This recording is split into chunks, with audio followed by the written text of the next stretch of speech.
是老猫。老猫此刻踏入了直奔第9道天河的隧道，那是他早就设好的路线。只要发生需要他动用这张传送符的情况，他便不在当今修武界停留，直奔第9道天河而去。但此刻他双眼散发金光，仿佛可以看穿一切，这是源自于他手中那燃烧的符纸力量。他妈的，那娘们真不地道！搞了半天他是7界圣府的人，他不早出手，害得本大爷浪费了如此珍贵的传送符。老猫怨声载道，他凭借手中燃烧的张符纸锁定了楚风，自然也能顺势观察到界善仙。通过唇语，便也得知了楚风二人的交谈内容。他觉得那界善仙分明有意坑他，若是可以，他恨不得去教训一下界善仙一番。只是他又不想浪费这张传送符，既然都用了，那就用到底。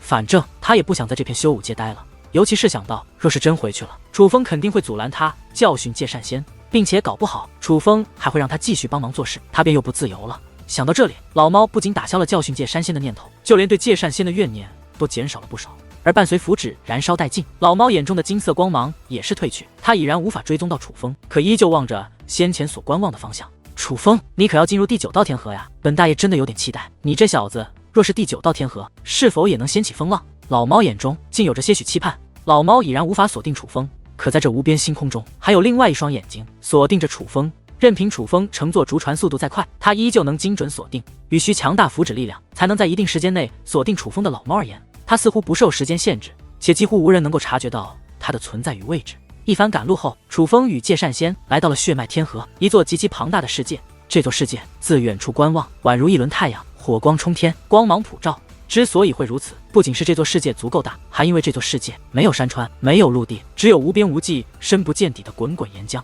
那岩浆的威力惊人，绝非寻常岩浆可比，真神境以下根本无法靠近。再加上没有任何修炼资源，因此那个世界没有任何生命气息，自然也就没有传送阵法。好在楚风他们此行不是用传送阵法，而是乘坐竹船。眼下楚风已进入岩浆世界之中，悬浮在半空之上停下，而下方便是滚滚翻腾的岩浆。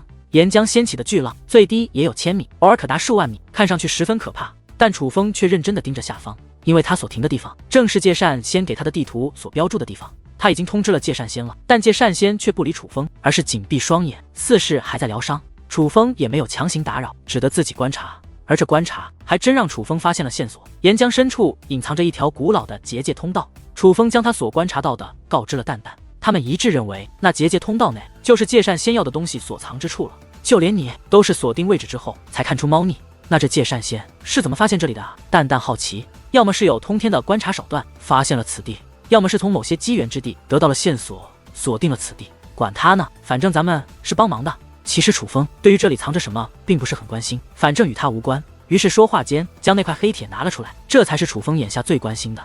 因为血脉魂魁的替身若能炼制而成，对楚风将有大用，而炼制替身所需要的重要材料便是无比坚固之物。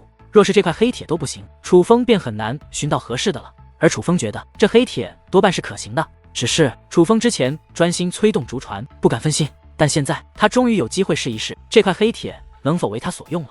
你要在这试吗？那岂不是让这界善仙知道你的秘密了？淡淡问。无碍，反正他也不知道我要做什么。况且之前若不是这位前辈，我们可就被7界圣府抓住了。我也需要表现出一些诚意，而不在其面前遮遮掩掩，便是一种诚意。楚风此话说出，淡淡也不由点了点头，有道理。爱，说不定看到你不加掩饰，直接将秘密展露而出，他会对你好感再增，搞不好愿意带你进入7界圣府去救你母亲呢。他的话应该可以的吧？他绝对知道7界圣府的秘密。哎呀，楚风，你现在是越来越精了。淡淡叹道，还不是我的女王大人教得好。楚风嘿嘿一笑，旋即便开始捏动法诀。片刻后，掺杂着9色雷霆的黑色气焰自其体内释放而出，扑向黑铁。承载着黑铁的箱子瞬息融化，但那黑铁却并没有变化。见此情形，原本盘坐在界灵空间内的蛋蛋激动地站起身来，但却不敢说话，生怕打扰到楚风。反倒是楚风激动开口：“蛋蛋，这块黑铁果真不凡，也许能够为我所用。也许，所以还无法确定吗？”蛋蛋问道。“是的，还需最终确定一下。”无碍，答案马上便可揭晓。楚风说话间，法诀变化，顿时引得天地震荡，就连下方的岩浆都更加凶猛，而那掺杂着9色雷霆的黑色气焰，肉眼可见的变得更强。这种情况下，就连那黑铁也是开始融化，但融化也有区别，如之前的神兵以及刚刚的箱子融化是化作无用之物，可这块黑铁却并没有化作无用之物，它就只是融化开来，特性依旧存在。很快，黑色气焰竟开始与那融化后的黑铁相融，这个过程较为复杂，就连楚风也是不敢掉以轻心，花费了一定时间。但好在融合顺利，最终黑色气焰回到楚风体内，一同回到楚风体内的，自然也有那已与黑色气焰融合的黑铁。成了。直到此刻，蛋蛋才敢再度询问。成了，此铁能够为我所用。楚风欣喜若狂，太好了！蛋蛋也是激动不已，旋即追问：所以你先前说的那所谓替身已是打造成功？那倒没有，此铁只是能够为我所用，但还需要进一步锻造，这也不是一件简单的事，需要耗费一些时间。另外，这黑铁太少了。楚风有些遗憾，不够吗？蛋蛋问。确实不够，但也无碍。材料少有材料少的锻造之法，只不过在强度上自然也会有些削弱，但我已经知足了。楚风说道。那倒也是，知足常乐嘛。蛋蛋笑道。而此刻，楚风则是看向界善仙。其实他早就注意到界善仙已然苏醒了，并且观察他已有好一会了。